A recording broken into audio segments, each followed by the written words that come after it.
I stood in the doorway of our bedroom, watching my fiancé scramble to hide her lingerie under our bed. "Sarah, it's not," he stammered.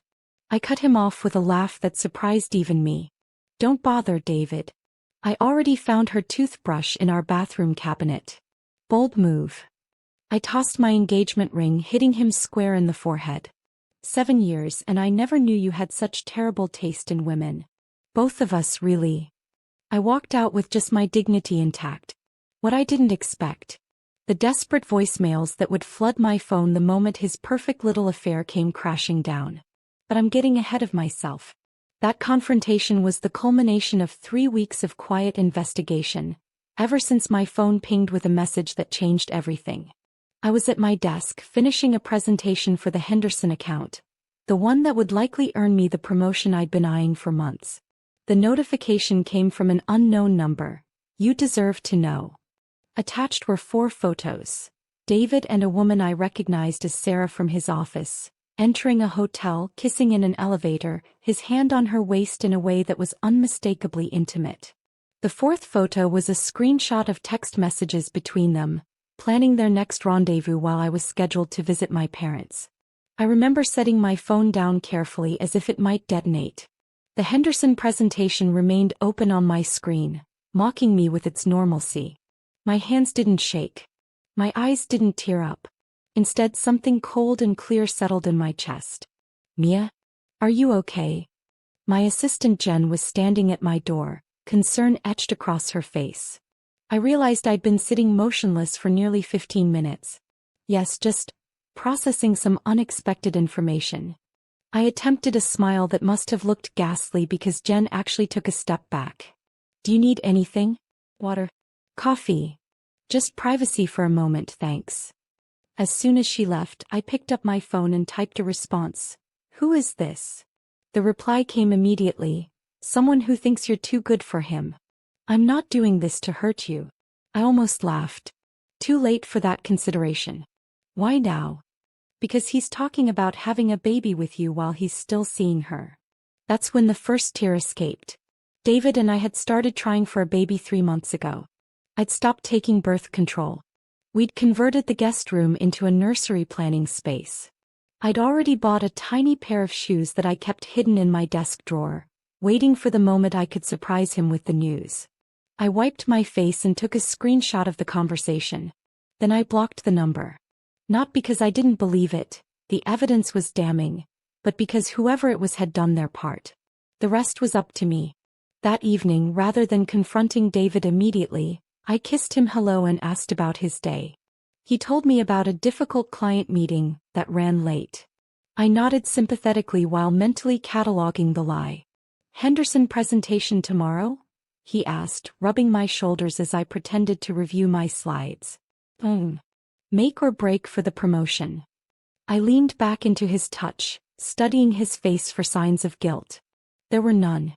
7 years together, and I realized I was engaged to someone I didn't know at all. Over the next 3 weeks, I became a detective in my own relationship. I discovered that Sarah wasn't some new infatuation. Based on text records I accessed through our shared cloud account, they'd been involved for at least 11 months. Almost a year of lies, of me believing his late nights were ambition, not betrayal. I learned that David had taken her to the restaurant where he first proposed to me. That he complained to her about my neediness when I asked if we could have dinner together on our anniversary. That he'd bought her jewelry using our joint account, listing the transactions as office gifts. Most devastating, I found birth control pills hidden in his gym bag. While I was hoping each month might bring news of our baby, he was actively preventing it while maintaining the charade of our future family. I didn't cry again after that first day. Something hardened in me. I methodically gathered evidence, took screenshots, documented dates. I moved half our savings to an account in my name only. I secured a month-to-month lease on an apartment across town. I prepared like a general planning a strategic retreat. And all the while I smiled, cooked his favorite meals and kissed him goodnight. I performed the role of loving fiancé with an Oscar-worthy dedication. Until today, when an errant text meant for Sarah came to my phone instead. A glitch in technology, a slip of the finger. Whatever the cause, the message was clear. Can't wait for tonight. I'll tell Mia I'm working late again. Wear that black thing I like. That's when I decided to come home early and stand in the doorway of our bedroom, watching my future crumble and feeling, surprisingly, like I could finally breathe again. I can explain, David said, rising to his feet. Sarah remained frozen, clutching the sheets to her chest, mascara already streaming down her face. The afternoon sun filtered through the curtains we'd picked together, illuminating dust particles dancing between us like the fragments of our relationship. Really? Go ahead. I leaned against the doorframe, arms crossed. I'm genuinely curious which explanation you think would work here. David's mouth opened and closed. He looked remarkably like the decorative fish in our living room aquarium, the one I'd cleaned and maintained every week because he claimed he didn't have the time. It's not what it looks like, he finally managed. I laughed again, the sound sharp enough to make Sarah flinch. Impressive. The actual most cliché response possible. Did you consider she's just a friend, or, this is the first time next? Maybe mix it up a little. Mia, please. David stepped toward me, stopping when I raised my hand. Don't. I've already packed my things. I glanced at Sarah, who seemed to be trying to disappear into our headboard, the one we'd deliberated over for 3 weekends before purchasing. You might want to get tested, by the way. He took me to bed last night too. Sarah's eyes widened, darting to David, who had the decency to look away. That part wasn't strictly true, but the flash of doubt on her face was worth the small lie. Where are you going? David's voice cracked. We need to talk about this. There's nothing to talk about. But you two should definitely discuss why he's been telling you he wants to leave me for months while simultaneously asking me about baby names. I smiled at Sarah's visible shock. Oh, he didn't mention that part? David. Sarah's voice was small. He spun around. Not now, Sarah. Yes, not now, Sarah, I mimicked. The grown-ups are talking. David turned back to me, his expression hardening. You're being childish. And you're being a cheating piece of shit, so I guess we've both disappointed each other today. I could see the exact moment his strategy shifted, his face softening into the contrite expression I'd fallen for countless times before. Mia, baby, I made a mistake. A terrible mistake. He moved closer, hands outstretched. But 7 years. That means something. We can work through this. 7 years means I wasted 7 years, I corrected him. And the only mistake was me believing you were the person you pretended to be. I am that person. He was close enough now that I could smell his cologne, the one I'd given him last Christmas. This thing with Sarah, it's just physical. It doesn't mean anything. Thanks a lot, Sarah muttered from the bed. I almost felt sorry for her. Almost. It meant enough for you to risk our entire relationship, I said. It meant enough for you to lie to my face every day. It meant enough for you to sabotage our plans to start a family. His eyes widened fractionally. What are you talking about? I pulled the birth control pills from my pocket and tossed them at him. They hit his chest and clattered to the floor between us. Found those in your gym bag last week. Pretty sure I haven't been taking them, which means you've been giving them to someone else. I glanced pointedly at Sarah. Though apparently not her from how surprised she looks. David stared at the pills, then back at me, panic rising in his expression. I can explain. Stop saying that. I finally raised my voice. You can't explain. There is no explanation that fixes this. We're getting married in 2 months, he said desperately. We've sent the invitations. Your parents have paid deposits. Sunk cost fallacy, I replied calmly. Look it up while you're figuring out how to explain to everyone why there won't be a wedding. I turned to leave, but he grabbed my wrist. You can't just walk away from us. I looked pointedly at his hand until he released me. Watch me. Where will you even go? His tone suggested I couldn't possibly manage without him. I signed a lease last week. Already moved the essentials. I reached into my pocket and pulled out my keys, removing his apartment key and placing it on the dresser. I've also transferred my portion of our savings to a separate account. David's face paled. You planned this? No, you planned this the moment you decided to cheat. I just decided how it would end. Sarah had finally found enough courage to speak. David, you said you were going to leave her. You said you were just waiting for the right time. I smiled thinly. Apparently the right time wasn't in the 11 months you've been sleeping together. David shot her a venomous look before turning back to me. Mia, please. Give me a chance to make this right. The pathetic desperation in his voice almost made me pity him. Almost. There's nothing to make right, David. We're done. I took a deep breath. I'll send my brother to collect the rest of my things next week. I suggest you not be here when he comes. As I turned to walk away, I heard Sarah's tearful voice. What about me? Where does this leave me? I paused in the doorway, looking over my shoulder. Exactly where you wanted to be, with him. Congratulations. You won. I hope it was worth it. The front door closed behind me with a satisfying finality, and for the first time in weeks I felt myself smile. A real smile, not the performative one I'd been wearing for his benefit. My phone rang before I reached the elevator. David, of course. I declined the call and blocked his number in one smooth motion. Whatever came next, it would be on my terms, not his. So you just left? Emma asked, handing me a glass of wine. No tears, no screaming, no throwing his precious sports memorabilia out the window? My sister looked almost disappointed at my restraint. I sank deeper into her couch, which had become my temporary bed for the past 3 days. Throwing things felt too expected. I wanted to surprise him. While walking out calmly is certainly unexpected. Most people either turn into emotional wrecks or vengeful psychopaths. Emma tucked her feet under her.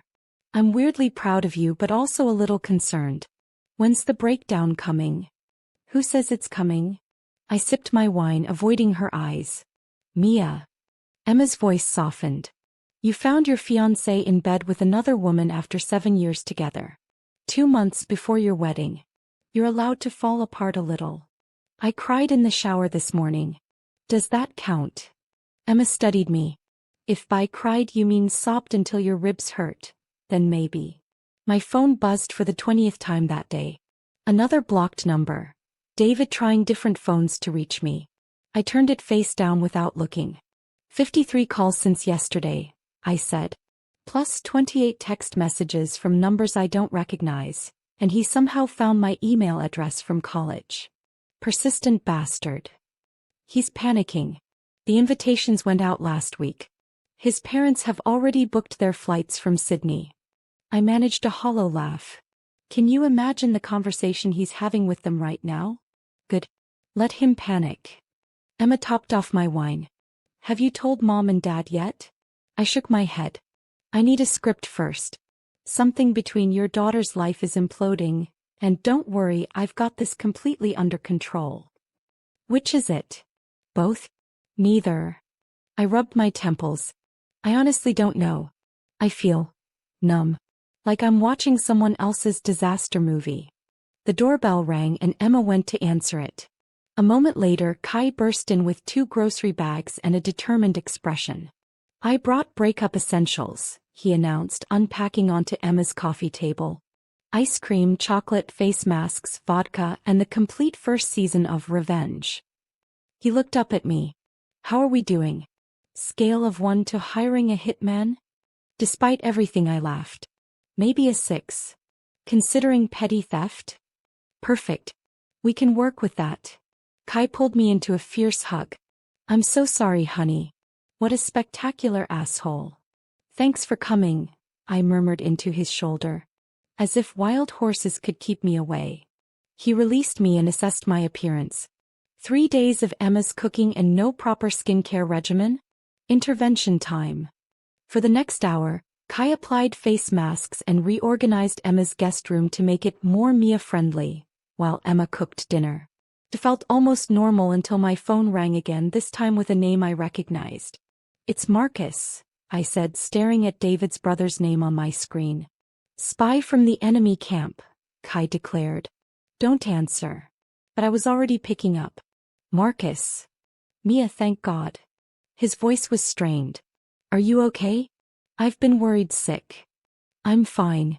Why are you calling me? Because my brother is an idiot and I wanted to make sure you knew not all of us are on his side. There was genuine concern in his voice. What he did was inexcusable. I felt a lump form in my throat. Marcus and I had always gotten along well. Better than David and Marcus did, actually. Thank you for saying that. I mean it. Sarah's been at the apartment since you left. It's disgusting. He lowered his voice. David's telling people you overreacted to a misunderstanding. My fingers tightened around the phone. Of course he is. I shut that down instantly. Told everyone exactly what happened. I could hear the anger in his voice. I couldn't stand by while he tried to rewrite history. Tears pricked at my eyes for the first time that day. That means a lot, Marcus. There's something else. He hesitated. That job offer in Chicago you turned down for David? Thomas called me today wondering if you might reconsider. The position is still open. My heart skipped. 6 months ago, I'd been headhunted for a dream job at a prestigious marketing firm in Chicago. The salary was double what I made now with actual advancement opportunities. David had convinced me to turn it down, claiming long distance would strain our relationship. Are you serious? Completely. I told him I'd pass along the message. Marcus paused.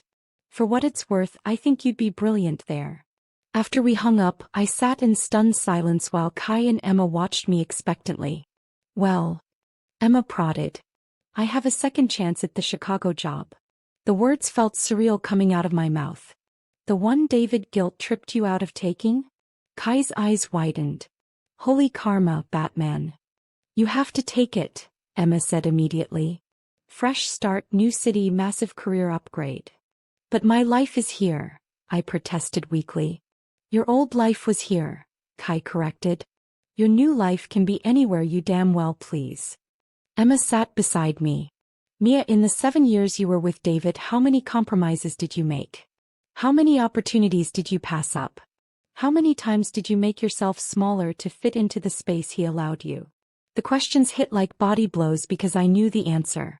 Countless times. Sleep on it, Emma suggested. But know that if you want to go, we're behind you 100%. That night, lying on Emma's pull-out couch, I allowed myself to imagine a different future. One where I wasn't defined by being David's fiancée or eventually his wife. One where I made decisions based solely on what I wanted. The thought was terrifying. It was also exhilarating.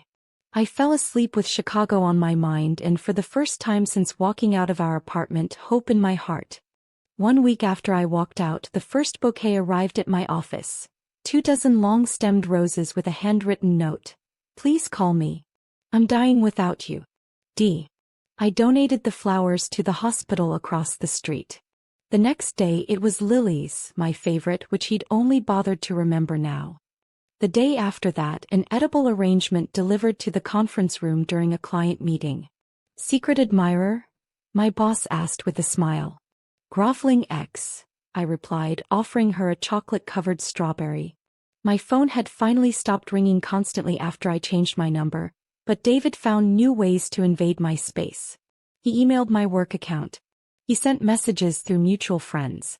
He even showed up at Emma's building, forcing her to threaten him with a restraining order before he would leave. But the flowers were just the opening salvo. His real strategy became clear when Rachel, one of our wedding guests, called me. I'm so confused, she said. David told everyone you're just taking a break because of pre-wedding stress. I nearly choked on my coffee. We're not taking a break. The wedding is cancelled because I caught him cheating. That's not what he's saying. Her voice dropped to a whisper. He told Matt you've been struggling with anxiety, making up stories. He's worried about your mental health. A cold feeling settled in my stomach. He said what? I didn't believe it, which is why I'm calling you directly. But Mia, he's convincing people. He even had Sarah back him up, saying you misinterpreted a work meeting. After I hung up, I sat at my desk, hands shaking with rage. My phone pinged with a text from Kai. Guess who just ran into David and had a very interesting conversation? Call me Azipi. We met for lunch, where Kai recounted his encounter with David at their gym. He practically cornered me by the smoothie bar, Kai said, stabbing at his salad. Launched into this whole speech about how worried he is about you. Said you've been unstable lately. He's trying to control the narrative, I said, my appetite gone. Classic Darvo. Deny, attack, reverse victim and offender. He had the audacity to ask me to help convince you to come home for support. I told him the only thing you needed support with was moving the rest of your stuff out of his apartment. Kai reached across the table to squeeze my hand. Don't worry. Anyone who actually knows you isn't buying his bullshit. But that was the problem. Not everyone knew me well. By the end of the week, I'd received concerned texts from acquaintances and distant relatives, all subtly probing about my condition. The final straw came when my mother called, her voice tentative. Sweetie, David's mother reached out to me. Whatever she said, it's a lie, I interrupted. She said you might be having a nervous breakdown? That you imagine things. My laugh was bitter. Mom, I caught him in our bed with another woman. There was nothing imaginary about it. Oh, I believe you, she assured me quickly. Your father wanted to drive over and punch David in the face, actually. I just wanted to hear it from you. After we hung up, I poured myself a glass of wine and finally allowed the tears I'd been suppressing to fall. This was no longer about a broken relationship. David was attempting to break my reputation, my credibility, my very reality. My phone buzzed with a text from a number I didn't recognize. Can we meet? It's important. David. I blocked the number without responding. 10 minutes later, an email appeared in my inbox with photos attached. Pictures of us throughout our relationship, happy moments he'd carefully curated to remind me of what I was throwing away. The manipulation was so transparent it was almost laughable. But beneath my anger, a small voice whispered, would it be easier to go back? To accept his apology and slip back into our life together? The thought made me physically ill. I closed my laptop and called Thomas about the Chicago position instead. 2 days later, I was sitting in a cafe near my office when David appeared, sliding into the chair across from me before I could react. Don't leave, he said quickly, hands raised in surrender. Just 5 minutes. Please. He looked terrible, unshaven, dark circles under his eyes, clothes wrinkled. The petty part of me was satisfied. How did you find me? I've been watching your office. At my horrified expression, he backpedaled. That came out wrong. I just needed to see you. You need to leave me alone, David. We're done. Sarah's gone, he blurted out. I ended things. It was a mistake. The biggest mistake of my life. I took a slow sip of my coffee.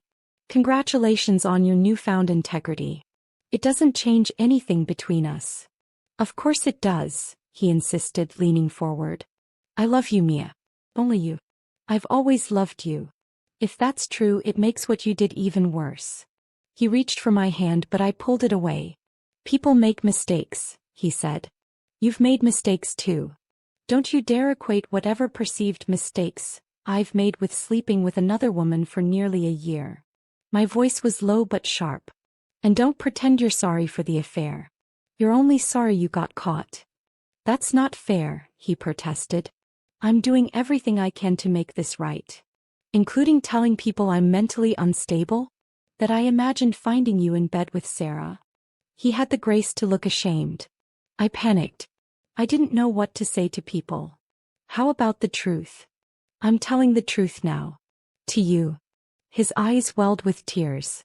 I'll do anything, Mia. Counseling, therapy, whatever you need. I studied him for a moment, searching for the man I thought I knew. I need you to understand something, David. I'm not leaving because I don't love you. I'm leaving because I finally love myself more. I stood up, gathering my things. I'm moving to Chicago next month. I've accepted that job with Thomas. The color drained from his face. You can't be serious. Completely serious. Don't contact me again. I looked down at him, feeling nothing but tired. And if you spread one more lie about me, I'll send the screenshots of your text messages with Sarah to every person in our contact lists. Including your parents. His expression hardened. You wouldn't. I smiled. I absolutely would. Try me. Walking away, I felt lighter than I had in weeks. David might control the story he told others, but he no longer controlled me. Chicago greeted me with biting wind and endless possibilities. My new apartment overlooked Lake Michigan, a splurge I justified as necessary therapy. The job at Thompson and Mercer was everything I'd hoped for, challenging, dynamic, and blissfully David-free. The Henderson campaign projections look fantastic, Thomas said during my third week, sliding the report across the conference table. The client loves your approach. I allowed myself a small smile of pride. This was the same Henderson account that had been open on my laptop the day I discovered David's affair. A coincidence that felt like poetic justice. Great work, Mia, nodded Grace, the creative director. Fresh eyes were exactly what this account needed. Fresh eyes. Fresh city. Fresh start. After the meeting, Alex from the digital team caught up with me in the hallway. Some of us are grabbing drinks after work to celebrate the Henderson win. You should join. Alex had been friendly since my first day, showing me the best coffee spots, explaining office politics, offering tech support when my presentation glitched. He was attractive in an understated way, with intelligent eyes and a smile that appeared genuine rather than strategic. I should probably pass, I said automatically. Still unpacking. You've been unpacking for 3 weeks, he noted with gentle amusement. The boxes can wait one more night. Something in his easy manner disarmed my reflexive excuse. You're right. One drink wouldn't hurt. One drink turned into 3 hours of conversation. Alex was divorced, loved obscure documentaries, and volunteered teaching coding to kids on weekends. He asked thoughtful questions and actually listened to my answers. A novelty that I'd forgotten could exist in male-female interactions. So what brought you to Chicago? He asked eventually. Besides the obvious career upgrade. I hesitated. Complicated breakup. As in, caught my fiancé with another woman. Complicated. Alex winced. Ouch. Recently. About 2 months ago. And you've already moved cities and started a new job? He raised his glass in toast. I'm impressed. When my marriage ended, I binge-watched sitcoms in my underwear for 6 weeks. I laughed, surprised by how good it felt. Oh, there was definitely a week of wine and ice cream therapy first. Only a week. You're recovering at superhuman speed. Don't be too impressed. I still check his social media more often than I'd like to admit. Alex nodded understandingly. That's normal. Just don't drunk text him, or we'll have to form an intervention committee. By the time we parted ways, I had a strange, forgotten feeling in my chest. It took me half the cab ride home to identify it, lightness. The next morning my phone rang with an unknown Chicago number. Assuming it was work-related, I answered without checking. Hello, Mia. The voice froze me mid-step on Michigan Avenue. Sarah? How did you get this number? That's not important. I need to talk to you. We have nothing to talk about. It's about David. Her voice had none of its former confidence. He's not handling things well. I resumed walking, weaving through bustling commuters. That sounds like a personal problem. He's been following your social media obsessively. He knows you're in Chicago. I stopped again. I haven't posted anything about Chicago. You were tagged in photos last night. At the aviary. The work celebration. Someone must have posted pictures. What does he want, Sarah? Why are you calling me? She sighed heavily. He broke things off with me the day after you left. Said he needed to win you back. Then he started drinking. A lot. Again, not my problem. He showed up at my apartment last week at 3 a.m. completely wasted. Kept saying you were his person, and I was just convenient. The bitterness in her voice was palpable. When I wouldn't let him in, he put his fist through my door. A chill ran through me. Are you okay? Physically, yes. Emotionally, not great. She paused. Look, I know I'm the last person you want to hear from. But I think we were both manipulated by him in different ways. You knew he was engaged, Sarah. I knew what he told me. That you were controlling, that the engagement was a mistake he was trying to fix.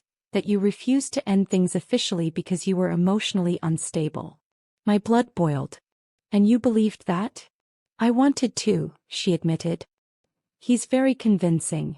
But after seeing how he's acted since you left, I'm starting to understand a lot of things.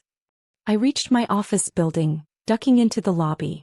Why are you telling me this? Because you should know he's not stable. And because, she hesitated, I'm sorry. I was wrong. About everything. Her apology caught me off guard. I appreciate that, I said stiffly. There's more. Sarah's voice dropped. He wasn't just seeing me. There have been others throughout your relationship. At least 2 that I know of. The world tilted slightly.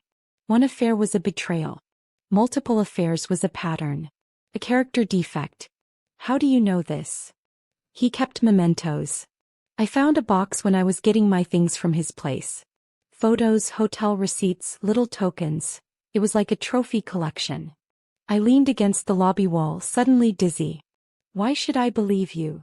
I took pictures. I can send them to you if you want proof. Though honestly, I wouldn't recommend looking at them. After we hung up, I stood motionless, absorbing this new reality. Not just Sarah. Others. While I'd been planning our wedding, our family, our future. My phone pinged with a text from Alex. Coffee delivery service to help combat post-happy hour regrets. Where can I find you? Looking at his message, I made a decision. David had stolen enough of my time, my trust, my peace. He wouldn't steal my future too. I texted back my office location and added, double espresso. My hero. Whatever came next, whether it was David's escalating behavior or the tentative possibility of something new with Alex, I would face it on my terms. Not looking back. The email arrived on a Tuesday morning, copied to the entire executive team at Thompson and Mercer. To whom it may concern. I feel professionally obligated to inform you about the unstable behavior and dishonest practices of your recent hire, Mia Chen. Having worked closely with her for years, I've witnessed concerning patterns of fabrication, emotional manipulation and data falsification that may pose significant risks to your company and clients. It continued for 3 paragraphs, each more slanderous than the last, signed David Wentworth, Executive Creative Director, Porter and Blake Advertising. I stared at my screen, blood rushing in my ears. The Henderson presentation was scheduled for 10 minutes from now. The entire leadership team would have seen this. My desk phone rang. Thomas's extension. I need to see you in my office. Now. Walking through the open floor plan, I felt everyone's eyes on me. My legs moved mechanically, my mind racing with contingency plans. I'd been at the company less than 2 months. No one knew me well enough to dismiss such accusations outright. Thomas was standing behind his desk when I entered, his expression unreadable. I assume you've seen the email, I said, my voice steadier than I expected. I have. He gestured for me to sit. Care to explain? I took a deep breath. That's from my ex-fiancé. We were supposed to get married next week. Instead, I caught him cheating, ended our relationship and moved here to start over. He's not handling the breakup well. Thomas studied me for a long moment. That's it? An angry ex. An angry, vindictive ex who's trying to sabotage me because I refuse to take him back. I met his gaze directly. None of his accusations are true. I can provide references from my previous employer to verify my work record. He nodded slowly, then tapped a key on his computer. I've already contacted Porter and Blake. They confirmed David Wentworth works there, but he's an account manager, not an executive creative director. They also mentioned he's on probation for unprofessional conduct. Relief washed over me. Thank you for checking. Don't thank me yet. Thomas leaned forward. I need to ask, is this going to be an ongoing issue? Are we going to keep receiving communications from this person? I hope not, but I can't guarantee it. Honesty seemed the only viable option. I've cut all contact with him. I've blocked him everywhere. His behavior is escalating, but I don't believe he'd do anything that could jeopardize his own career. Thomas's expression softened slightly.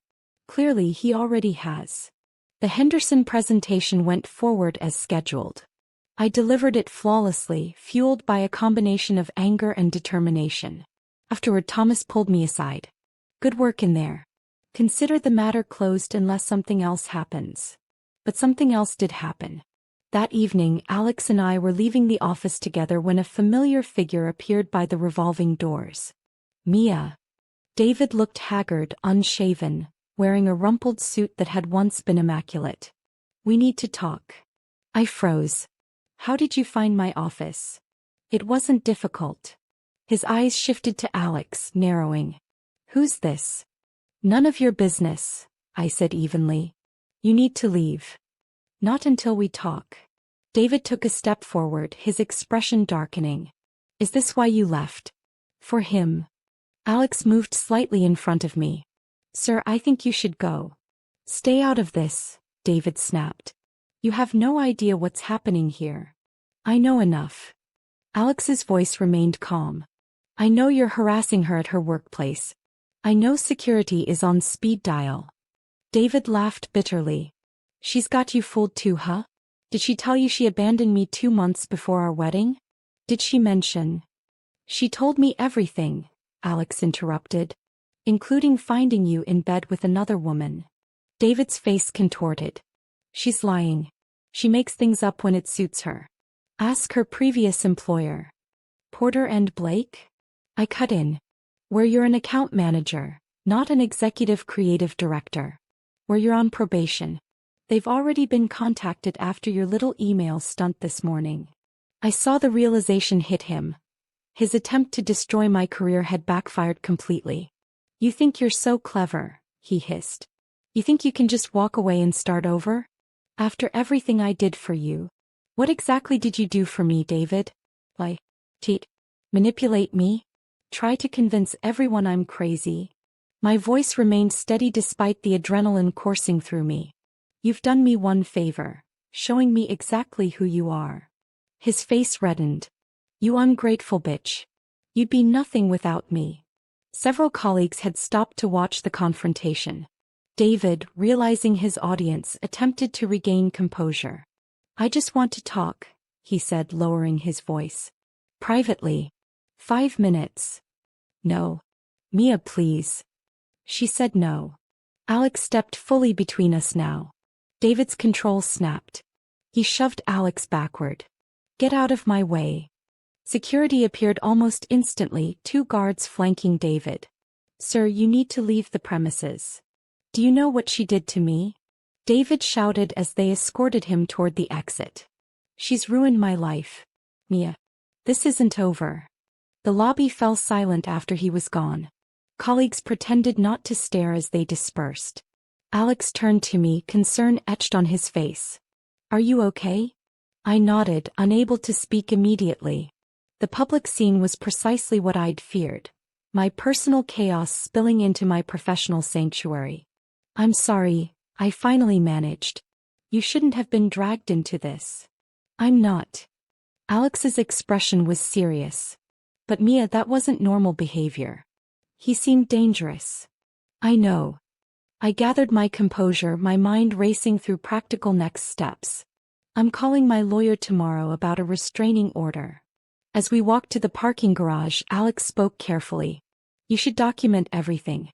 The email, this confrontation, anything else that's happened." "I have been." I glanced at him. "I recorded audio of the entire exchange just now." He looked impressed. "Smart. Necessary." I checked my phone, which was already filling with texts from concerned colleagues. "David thinks I'll eventually break and come crawling back. When that doesn't happen, I don't know what he'll do next." "Whatever it is," Alex said quietly, "you don't have to handle it alone." The simple statement hit me harder than I expected. For months, even years perhaps, I had been alone while living with David. The connection I felt with Alex after just weeks was both terrifying and exhilarating. As we reached my car, David's final words echoed in my mind. "This isn't over." For the first time, I truly believed he meant it, and that frightened me more than I wanted to admit. 3 days after the scene at my office, I discovered the Instagram account. Someone using the handle Truth About Miachin had created a page dedicated entirely to destroying my reputation. Posts featured manipulated screenshots of conversations I'd supposedly had, unflattering photos taken without my knowledge, and captions detailing fictional incidents portraying me as unstable, vindictive, and promiscuous. Worse, the account had tagged several of my colleagues' clients and even my parents. "This is criminal," my lawyer said grimly, scrolling through the posts on my phone. "Clear-cut harassment and defamation. We'll get it taken down, but first we need to preserve everything as evidence." I sat in her office, numb with shock. How far is he willing to go? "Your restraining order is being processed," she assured me. "In the meantime, I recommend you inform your employer and building management about the situation." That evening, I received a call from Sarah. "I just got subpoenaed," she said without preamble. "David's workplace is conducting an investigation into his behavior, and they want me to testify." What? This was unexpected news. Why? Apparently, his email to your company triggered something. When your boss contacted Porter and Blake, they launched an internal review. They found emails he'd sent using company resources to harass you. She paused. "And other women, it seems." I closed my eyes, processing this. So he's finally facing consequences. "He's blaming you," she warned. "Says you're trying to ruin his life. He showed up at my place again last night, completely drunk. Said if I didn't help him, he'd tell everyone I was in on it from the beginning." "Were you?" The question slipped out before I could stop it. A heavy silence followed.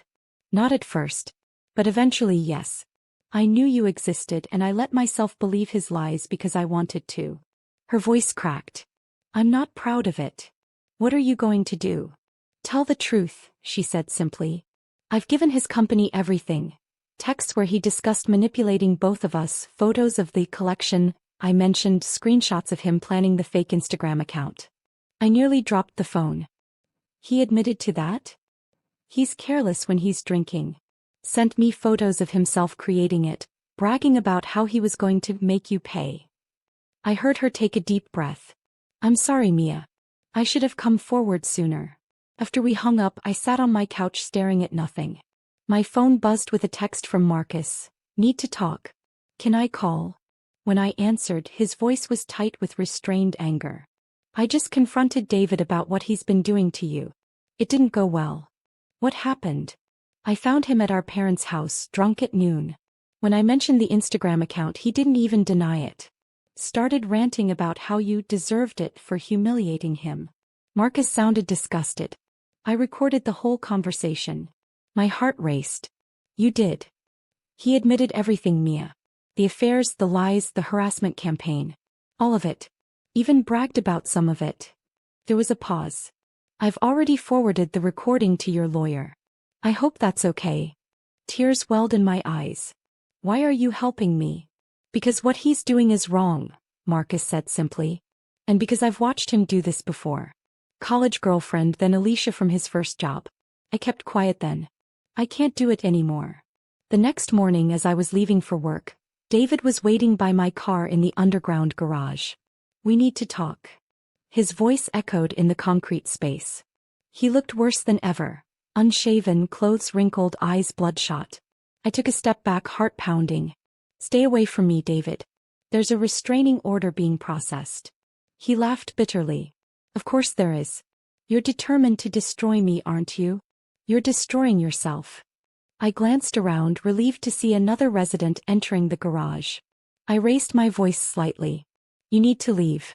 Now. Not until you call off your attack dogs." He moved closer. "Get your lawyer to drop everything. Tell your boss it was all a misunderstanding. Delete those screenshots." "What screenshots?" "Don't play dumb," he snarled. "Sarah gave you screenshots of my texts. Marcus recorded our conversation.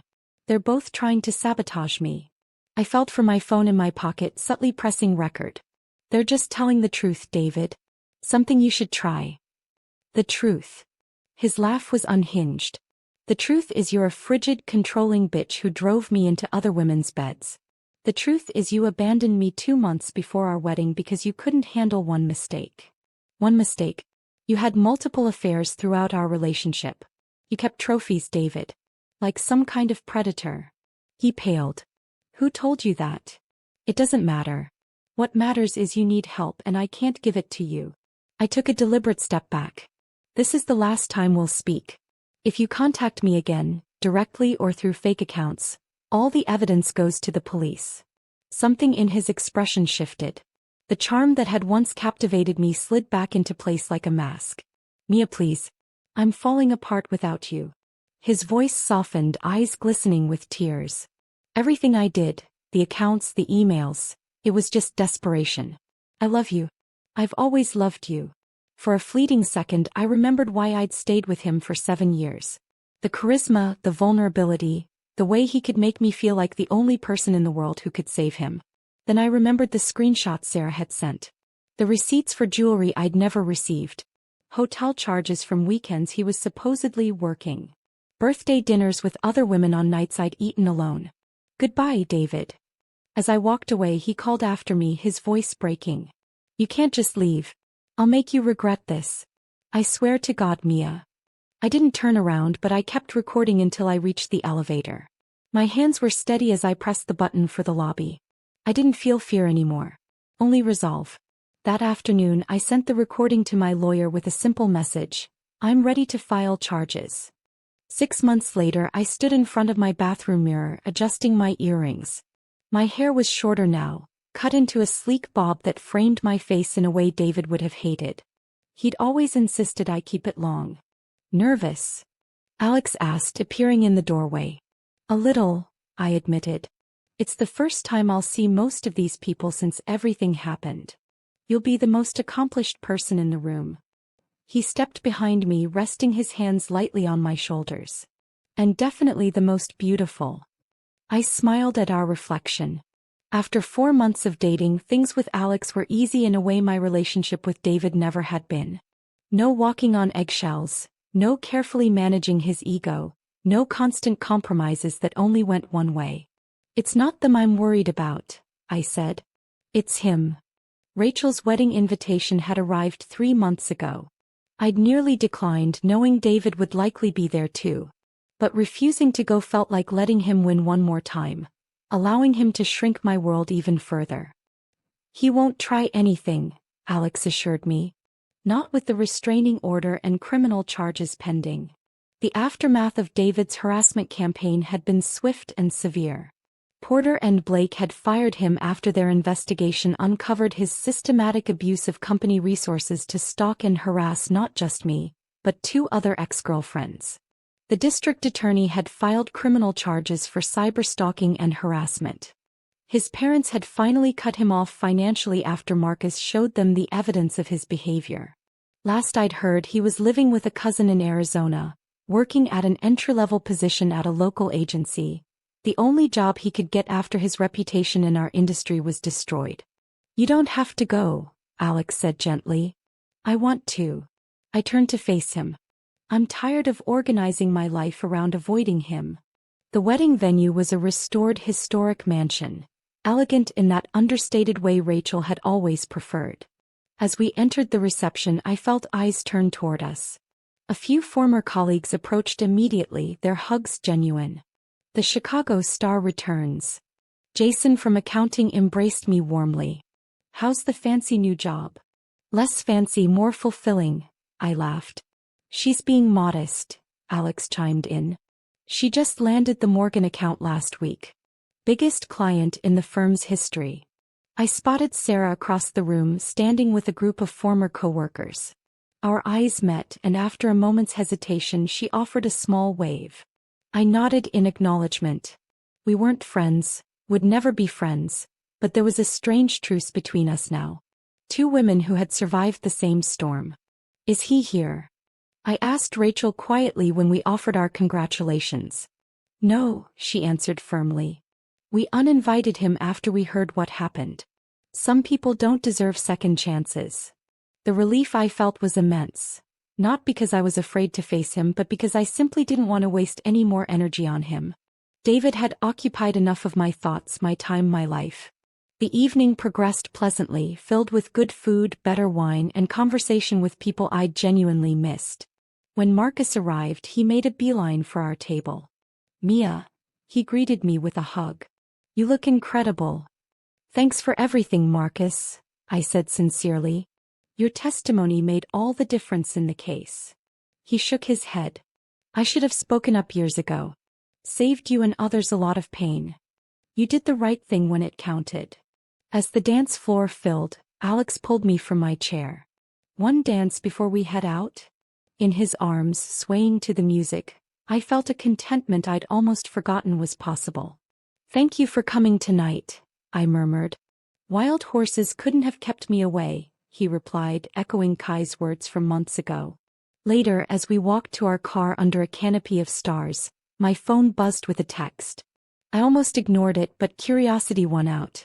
It was from a number I didn't recognize. I hope you're happy with yourself. You've destroyed my life. I've lost everything because of you. I showed the screen to Alex, who frowned. Should we call your lawyer? No. I deleted the message and blocked the number in one smooth motion. He doesn't get to have power over this night. As we drove back to my apartment, our apartment now since Alex had moved in last month, I thought about how far I'd come. From the woman who discovered her fiancé's betrayal to someone who had rebuilt her life entirely on her terms. David had picked his mistress. I had picked my pride. And in that choice, I had found not just self-respect, but a joy I hadn't known was possible. My phone buzzed again with a text from Emma. How was it seeing everyone? Any drama? I smiled as I typed my response. Perfect night. No drama. Just closure. When we arrived home, Alex pulled me close in the elevator. What are you thinking about? You've got that mysterious smile. I leaned into his embrace, savoring the simple comfort of being with someone who valued me as I was. I'm thinking that the best revenge isn't just living well, it's living authentically. The elevator doors opened to our floor and we stepped out together into the life I had chosen, not the one I had settled for. David had been so certain I would come crawling back, unable to imagine a world without him at its center. He never understood that in walking away, I hadn't lost anything worth keeping. I had only gained everything I deserved all along.